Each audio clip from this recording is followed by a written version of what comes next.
Assalamualaikum warahmatullahi wabarakatuh. Di sini saya akan menjelaskan tentang pengalaman saya dalam seleksi CPNS. Jadi saya sudah 5 kali gagal CPNS. Nah, apa saja pengalaman saya akan saya bagikan ke teman-teman supaya menjadi pembelajaran supaya kalian tidak gagal seperti saya.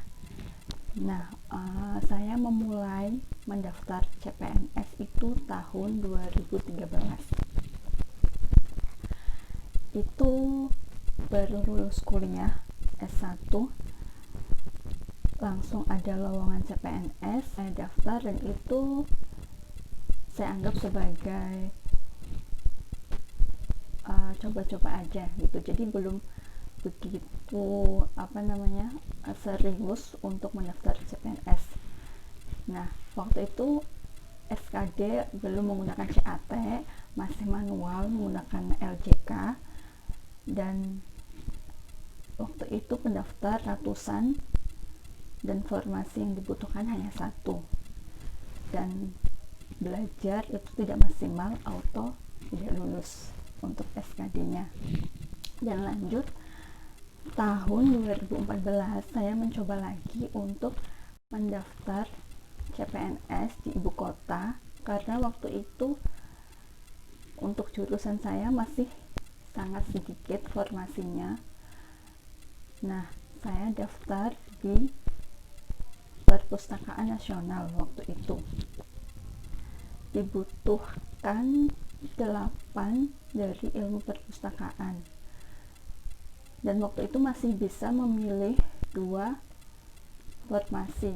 Jadi saya formasi pertama memilih untuk ditempatkan di ibu kota, yang kedua memilih untuk ditempatkan di Perpustakaan Nasional yang ada di Padang. Dan waktu itu saya lolos SKD walaupun nilainya sangat mepet sekali. Nah, waktu itu sudah menggunakan CAT. Ujiannya di kantor PKN di Jakarta waktu itu. Nah, waktu itu seingat saya TWK masih passing grade-nya 60, dan itu nilai saya pas-pasan sekali 60. Tapi alhamdulillah masuk untuk ujian SKB. Nah, waktu ujian SKB itu ada interview dan mengisi soal. Nah, soal itu juga menggunakan lembar LJK, atau malah seingat saya hanya silang-silang seperti itu. Nah, waktu itu untuk pengumumannya di BKN tidak setransparan sekarang. Jadi waktu itu pengumuman hanya ditulis nama-nama yang lulus saja. Jadi untuk yang tidak lulus kita nggak tahu nilai kita itu berapa. Terus saya ceritakan sedikit mengenai SKB-nya waktu itu. Soal interview, memang di situ tidak ada tes untuk kemampuan bahasa asing, namun ada interviewer yang sedikit menggunakan bahasa asing, tapi di situ tidak menekankan kita untuk menjawab menggunakan bahasa asing, jadi bebas. Nah, waktu itu saya ditanya bagaimana caranya untuk kita sebagai seorang pustakawan untuk menangani soal plagiarisme, mencegah plagiarisme. Waktu itu saya jawabnya hanya menggunakan sebuah aplikasi. Jadi kita bisa mengecek seberapa besar plagiarisme yang dilakukan oleh penulis itu. Nah, jadi jawaban saya ternyata kurang tepat, dan setelah muter-muter saya jawab, dan akhirnya saya menjawab mengadakan literasi seperti itu, literasi informasi, untuk memberitahu pemustaka bagaimana caranya menulis, mengutip, dan sebagainya. Nah, waktu itu ya itu jawaban yang benar, kata ibu yang menginterview saya waktu itu. Nah, jadi saya anggap saya udah optimis sekali bahwa jawaban saya memang tepat. Tapi akhirnya waktu saya melihat pengumuman itu dan nama saya tidak ada, berarti saya tidak lolos. Jadi tapi alhamdulillahnya teman saya yang waktu itu berangkat bersama SKB dari Jogja ke Jakarta, dan kita sempat nginep di stasiun Senin waktu itu karena kita sampai sana tengah malam jam 12:30, dan kita harus nginep di situ sampai jam 5 baru kita siap-siap untuk berangkat ke kantor Perpustakaan Nasional, karena dulu interviewnya di situ dan mengisi soalnya juga di situ. Nah, lanjut untuk tahun 2015 dan 2016 di situ zonk, nggak ada pengadaan CPNS untuk 2 tahun itu. Padahal saya mengejar wisuda di tahun 2015, tepat tanggal 29 Juli saya wisuda. Nah, di tahun sebelumnya, tahun 2014, ketika saya ada yang lolos menjadi dosen seperti itu, dan lowongannya ada formasi CPNS tahun 2014 yang memang kosong, tidak terisi untuk jurusan saya seperti itu. Jadi saya begitu semangat untuk bisa mengejar wisuda 2015 untuk menunggu lowongan CPNS tahun 2015. Tapi ternyata 2015 dan 2016 itu tidak ada lowongan untuk CPNS. Mungkin untuk CPNS kedinasan itu ada, tapi untuk CPNS yang umum itu tidak ada. Lanjut, saya mengikuti ujian CPNS tahun 2017, dan di situ saya tidak lolos untuk SKD-nya di bagian CAT. Untuk TWK, CAT di bagian TWK. Nah, untuk TKP dan TIU alhamdulillah bisa lolos passing grade. Selanjutnya saya sudah lupakan yang tahun 2017 itu dan mencoba untuk lebih baik lagi. Di tahun 2018 saya jauh-jauh hari ya, jauh-jauh bulan sebelum ada pengumuman CPNS lagi di tahun 2018, di situ saya sudah mencoba mencari informasi, dan saya mendapatkan e-book yang cukup bagus, hanya beli Rp100.000. Nah, waktu itu saya pelajari selama 1 minggu sebelum ujian.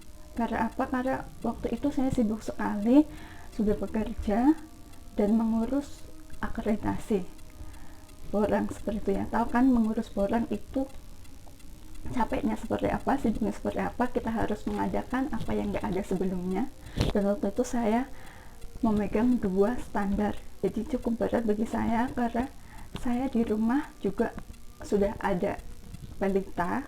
Jadi saya kalau di rumah tuh nggak mengurus apapun soal pekerjaan, jadi saya hanya fokus kepada anak. Dan waktu itu saya juga kalau belajar waktu di kampus, tapi waktu itu anak saya itu demam tinggi seminggu sebelum saya ujian. Jadi saya ujian itu emang belajar semampunya seadanya waktu seperti itu. Tapi saya berusaha maksimal di dalam untuk tesnya itu apa aja, biasanya kisi-kisinya itu apa aja saya sudah pelajari. Tapi waktu itu memang belum ada kisi-kisi seperti tahun 2019 yang begitu rinci ya. Jadi apa aja yang ada di e-book itu semuanya sebisa mungkin saya baca seperti itu.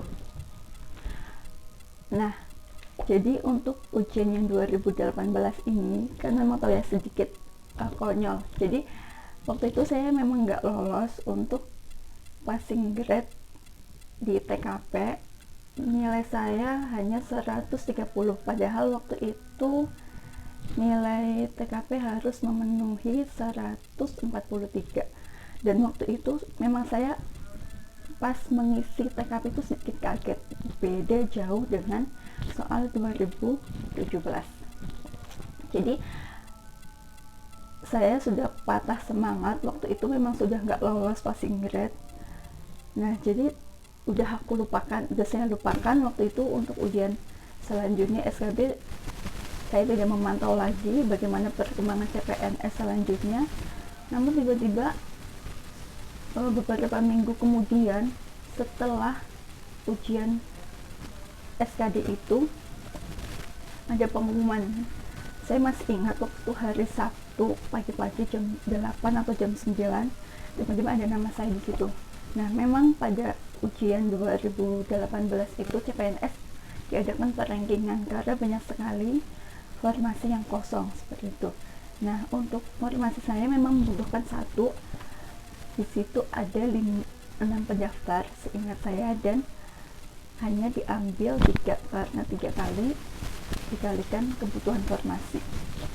Saya masuk ke dalam 3 besar dan disitu saya ranking 2.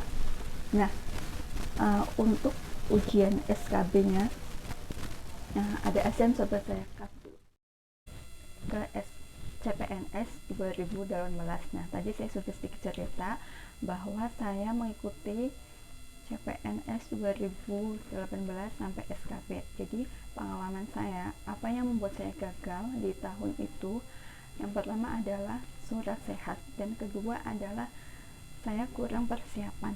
Memang waktu itu sangat cepat sekali proses pengumuman sampai jadwal saya untuk ujian SKB.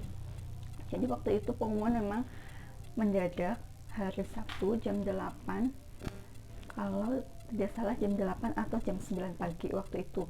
Nah, posisi saya ada di Sumatera Utara waktu itu, padahal saya melamar untuk penempatannya di Jawa Timur. Nah, jadi waktu itu hari Minggu saya langsung pesan tiket pesawatnya, hari Sabtu saya pesan. Nah, saya berangkat dari Sumatera ke Jogja hari Minggu pagi waktu itu. Nah, sampai di rumah saya di Jawa Tengah itu malam Senin jam 9 malam kalau nggak salah ya waktu itu. Nah, saya tinggal punya waktu Senin, Selasa, dan Rabu. Nah, tapi waktu itu saya rempong sekali untuk mencari tiket yang murah. Memang karena waktu itu saya mencari sesuatu yang murah. Karena apa? Karena tiket pesawat dari Sumatera itu sudah mahal, dan jadi saya sebisa mungkin mencari tiket kereta api itu yang murah. Tapi waktu itu sudah nggak ada lagi ya yang murah, jadi terpaksa ambil aja berapapun harganya waktu itu. Dan saya berangkat hari waktu itu malam Rabu, jadi saya Selasa sore berangkat naik kereta api menuju Jawa Timur. Nah, di situ saya sampai sana hari Rabu pagi, dan saya langsung mencari puskesmas karena waktu itu saya belum mempunyai surat sehat. Nah, syaratnya waktu itu kan harus mendapatkan surat keterangan sehat dari rumah sakit atau puskesmas. Nah, jadi saya meminta surat sehat itu di puskesmas. Waktu itu memang keterangannya harus melampirkan riwayat penyakit seperti itu. Nah, dengan polosnya waktu itu saya melampirkan riwayat penyakit saya, dan saya bilang ke dokternya begini, dok, di sini disuruh membuat surat keterangan sehat, dan di situ dijelaskan juga riwayat penyakit yang pernah diderita seperti itu. Nah, waktu itu dan polosnya saya melampirkan di situ bahwa saya pernah berobat jalan seperti itu. Nah, saya sudah bilang ke dokternya waktu itu bahwa itu waktu saya kelas 1 SMP pernah berobat jalan selama 6 bulan, dan itu setahu saya adalah penyakit flek paru-paru. Nah, menurut dokternya itu flek paru-paru itu adalah bronkitis, dibilangnya seperti itu. Nah, ditulislah di situ bronkitis tahun sekian, berobat selama 6 bulan, dan telah sembuh tahun 2006, ditulisnya di situ seperti itu. Tapi apa yang terjadi? Nah, walaupun di situ saya telah dinyatakan sembuh, tetap saja nilai dari surat sehat itu saya hanya mendapatkan 80. Padahal untuk nilai dari sekian peserta. Saya lihat di PDF pengumumannya waktu itu semuanya mendapat nilai 100. Hanya saya satu-satunya yang mendapat nilai 80. Kalau dinalar, apa dari sekian banyak manusia di Indonesia cuma saya yang sakit? Nah, bukan seperti itu, tapi karena kepolosan saya di situ dan karena kejujuran saya. Jadi seandainya nanti teman-teman diminta untuk meminta surat keterangan sehat, tidak usah dikasih embel-embel apa-apa, tinggal ditulis di situ bahwa sehat, seperti itu. Nah, karena trauma adanya kejadian itu, maka di tahun 2019 saya mendaftar di kementerian yang sedikit berbeda persyaratannya. Saya jelaskan nanti saja. Saya lanjutkan untuk yang pengalaman 2018 ini. Jadi itu satu, karena surat keterangan sehat. Yang kedua, saya ujiannya adalah mengisi soal. Nah, di situ ada 100 soal. Itu saya mengisinya memang menggunakan komputer, tapi setelah kita klik finish, di situ tidak ada keterangan nilainya berapa. Jadi saya nggak tahu nilai saya berapa waktu itu. Nah, di situ juga konyol sekali. Nah, di formasi saya itu kan dibutuhkan satu untuk dosen komunikasi, namun boleh mendaftar dari prodi ilmu perpustakaan, kearsipan, dan komunikasi. Jadi waktu itu yang ujian 3 orang, satu saya dari perpustakaan dan 2 teman saya lainnya itu dari ilmu komunikasi murni. Jadi bukan ilmu komunikasi yang ada di Unpad. Kalau S2 ilmu komunikasi di Unpad itu ada minatnya soal perpustakaan, tapi ini enggak, mereka bukan dari Unpad, seperti itu. Nah, dan di situ konyol sekali, soalnya 100 soal itu semuanya mengenai bidang ilmu perpustakaan. Dan waktu itu juga kita ujiannya kan bukan di kantor cabang, bukan di kampus cabang. Jadi kampus cabangnya itu ada di Jakarta. Jadi kita di situ coba koordinasi petugasnya ke bagian panitia yang ada di Jakarta, apakah memang benar ini soalnya untuk kedua teman saya itu yang dari ilmu komunikasi. Dan disitu memang munculnya soal-soal mengenai bidang ilmu perpustakaan, dan memang ternyata benar, tetap suruh dilanjutkan untuk mengerjakan. Dan disitu saya sudah optimis sekali bahwa saya pasti lolos. Karena apa? Karena disitu itu bidang saya. Tapi memang untuk soal-soalnya itu beda jauh dengan apa yang kita pelajari waktu kuliah, seperti itu ya. Itu terlalu teknis atau ada sedikit kayak sejarah, seperti itu. Nah, jadi itu mengenai pengisian soal 100 soal. Di situ ternyata waktu pengumuman nilai teman saya lebih tinggi dari saya untuk poin yang 100 soal ini. Saya waktu itu hanya mendapatkan nilai 49 kalau nggak salah, dan teman saya itu mendapatkan nilai 51. Jadi ada perbedaan beberapa soal yang saya salah menjawabnya, maksudnya kurang tepat menjawabnya, seperti itu. Nah, selanjutnya untuk penilaian yang ketiga di SKB ini adalah interview dan crowd teaching. Jadi untuk interviewnya ini juga sedikit aneh bagi saya, karena saya dari ilmu perpustakaan, tapi di situ saya tidak ditanyai satu soal pun mengenai ilmu perpustakaan. Jadi di situ ditanya bagaimana komunikasinya ke masyarakat ketika ini itu, seperti itu.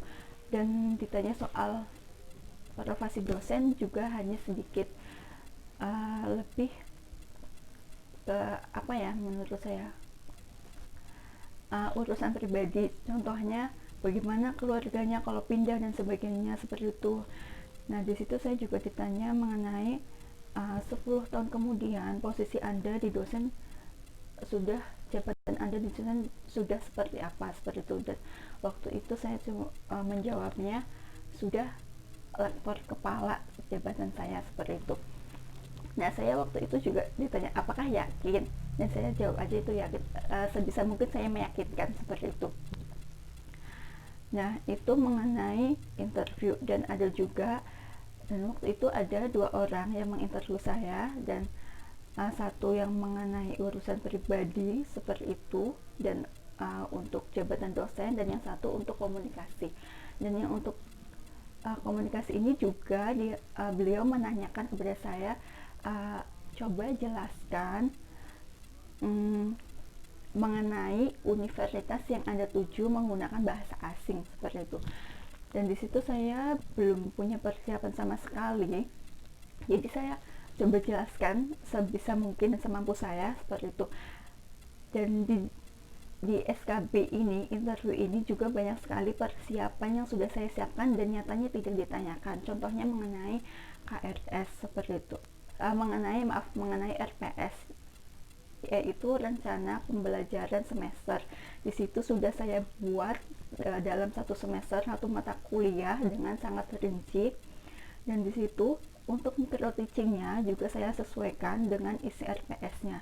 Dan untuk micro teachingnya di situ saya menjelaskan mengenai automasi perpustakaan dan tidak ada masalah, tidak ada ditanya soal micro teaching itu mengenai materinya, tidak ada. Jadi sangat singkat waktunya untuk interview SKB ini. Jadi, dan untuk interview ini ya, ini saya juga menggunakan teleconference karena kedua interviewer ini dari pusat, dari Jakarta, dan saya di Jawa Timur, seperti itu, menggunakan video. Itu pengalaman saya. Dan dari kesimpulannya dari 3 ujian SKB ini, yaitu yang akan dinilai poinnya, yaitu untuk surat kesehatan, ujian yang 100 soal itu, dan interview atau micro teaching. Nah, di situ nilai saya yang tinggi hanya di micro teaching. Untuk kesehatan saya dapat 80, dan untuk yang ujian 100 soal itu saya hanya mendapat nilai 49. Jadi untuk nilai CAT saya juga selisih sedikit dengan nilai CAT SKD teman saya yang lolos ke final, seperti itu. Jadi sebenarnya saya dengan teman saya yang lolos ke final itu selisihnya sedikit, dan walaupun di situ surat kesehatan saya menyatakan saya sehat dan nilainya 100, sudah saya hitung waktu itu, tetap saja nilai teman saya itu lebih tinggi. Jadi nggak apa-apa, itu buat pelajaran aja buat teman-teman atau buat saya nanti ke depannya, seperti itu. Nah, sudah selesai pengalaman saya bercerita mengenai pengalaman saya SKB tahun 2018 ini. Nah, jadi tadi saya ada yang kurang menjelaskan. Jadi waktu itu saya ranking 2, dan yang lolos ke tahap final, yang lolos ke tahap finish itu yang ranking 3 waktu itu. Jadi yang ranking pertama malah kalah dengan yang ranking 3.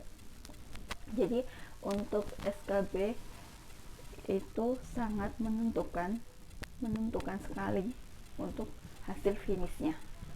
Nah, lanjut ke pengalaman saya ujian CPNS 2019 ini. Ini karena saya sedikit kecewa dengan hasil surat kesehatan saya yang tahun 2018, maka saya mencoba mencari formasi yang memang syaratnya itu sedikit sulit, tapi nggak apa-apa. Jadi saya di situ melamar di sebuah kementerian di ibu kota. Memang untuk jurusan saya itu di kampung-kampung atau di kecamatan, di kabupaten itu belum ada. Jadi saya memilih formasi itu harus yang jauh, seperti itu. Nah, waktu itu ada dibutuhkan di sebuah kementerian, jadi satu formasi pustakawan untuk S2 perpustakaan. Nah, di situ syaratnya tinggi badan minimal untuk perempuan 155 cm. Dan alhamdulillah tinggi badan saya 157, jadi saya anggap saya memenuhi syarat. Dan kenapa saya memilih ini, karena ini adalah penyaringan awal. Jadi otomatis yang tinggi badannya di bawah 155 tidak akan mendaftar di formasi ini. Jadi saya anggap ini peluang besar bagi saya. Nah, di situ saya juga tahu untuk setelah lolos SKD bakal disuruh untuk ujian kesamaptaan, dan di situ ada ujian lari dan sebagainya, dan saya sudah tahu itu.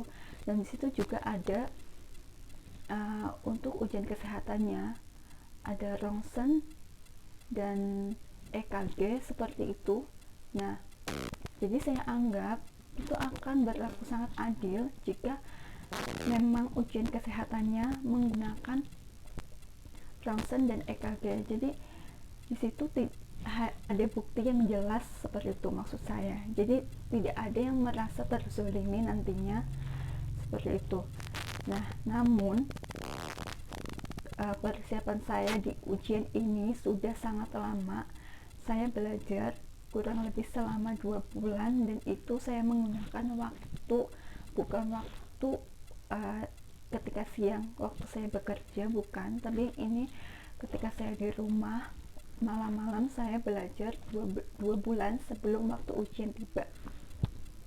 Nah, di situ saya rasa saya sudah maksimal sekali karena saya waktu itu membeli 2 buku CPNS, dan saya rasa bukunya antara 2 buku itu tuh saling melengkapi, dan saya juga membeli ebook juga, dan saya juga masih punya ebook yang tahun lalu yang masih bisa saya baca. Dan waktu itu juga saya ikut beberapa kali tryout untuk ujian CAT-nya. Jadi ada tryout yang berbayar dan gratis, saya ikutin semua waktu itu. Dan memang waktu tryout saya tidak pernah lolos passing grade karena memang soalnya itu susah sekali, berbeda dengan waktu pas ujian langsung. Jadi ketika ujian langsung, soal TKP dan TIU-nya itu menurut saya berbeda jauh dengan soal tryout yang sudah saya kerjakan sebelumnya. Jadi memang mudah, cuman waktu itu untuk TWK saya kalah lagi di TWK seperti tahun 2017. Dan saya anggap waktu itu saya sudah maksimal belajar TWK, tapi belum dapat izin dari Allah untuk saya lolos menjadi CPNS. Nah, di situ TWK saya kurang 5 poin. Nah, tahu kan teman-teman, 5 poin itu adalah 1 soal. Jadi saya kurang 1 soal. Di sini untuk TIU saya mendapatkan nilai 90. Nah, padahal di sini itu banyak sekali soal TIU yang belum saya isi. Dan untuk TKP saya mendapat nilai 150. Jadi saya sebelumnya menonton video di YouTube bagaimana tips untuk mengerjakan CAT seperti itu. Nah, di situ banyak ada yang memberikan saran, YouTuber begitu. Pertama kali kita harus mengerjakan TKP, kedua TWK, dan ketiga TIU. Dan saya ikuti itu, dan nyatanya saya kurang memanajemen waktu karena untuk di TKP setiap soal saya baca 2 kali. Waktu itu memang kondisi mental saya, menurut saya itu memang saya belum siap sama sekali untuk ujian seperti itu. Nah, terus saya ke TWK, dan saya anggap soal TWK itu berbeda sekali dengan soal-soal yang sudah saya pelajari, berbeda sekali, dan berbeda juga dengan soal-soal yang udah di-share oleh teman-teman yang sudah ujian di hari sebelumnya seperti itu. Dan tapi saya di situ optimis saya bakal lolos passing grade di TWK. Dan selanjutnya saya TIU, mengerjakan TIU. Di situ soalnya mudah-mudah sekali, tapi di situ saya kekurangan waktu, masih ada 9 soal yang belum saya kerjakan, dan di situ saya takut sekali saya nggak lolos passing grade di TIU. Nah, pada saat sudah finish, dan ternyata saya nggak lolosnya di TWK, kurang 5 poin. Jadi waktu itu saya sudah nggak berharap lagi, dan karena banyak sekali yang lolos di CAT ini, jadi untuk kemungkinan di ranking itu tidak ada. Waktu itu saya sudah berpikir seperti itu dan sudah pasrah. Jadi saya sudah tidak berharap lagi untuk bisa mengikuti ujian SKB seperti tahun 2018 yang ada perrankingan. Dan alhamdulillahnya di situ memang walaupun saya lolos di TWK, walaupun saya TWK 65 poinnya, tetap saja saya tidak masuk ke dalam 3 besar 3 kali formasi. Situ saya masuk ke saya peringkat 5 karena saya nggak lolos, dan ada di atas saya 4 orang yang memang lolos passing grade namun diambil 3 besar. Nah, jadi itu pengalaman saya untuk 5 kali gagal ujian CPNS. Namun bagi teman-teman yang baru 1 kali atau 2 kali itu gagal, tolong nggak usah berkecil hati dan putus asa, karena masih ada peluang lagi. Dan walaupun menurut informasi tahun 2020 ini ditiadakan untuk ujian CPNS, namun kita kan 6 bulan lagi udah masuk tahun 2021, dan itu sudah sebentar lagi ya, menurut saya itu bakalan ada formasi lagi untuk CPNS. Nah, untuk kalian yang tahun ini gagal atau yang belum rezeki seperti saya, nah di sini saya ada sedikit motivasi yang sudah saya catat waktu itu. Nah, ini kata-kata ini adalah kata-kata dari Ali bin Abi Thalib. Jadi seperti ini: aku meminta sesuatu kepada Allah. Jika Allah memberinya kepadaku, aku gembira sekali saja. Namun, jika Allah tidak memberinya padaku, aku gembira 10 kali lipat. Sebab yang pertama itu pilihanku, sedangkan yang kedua itu pilihan Allah.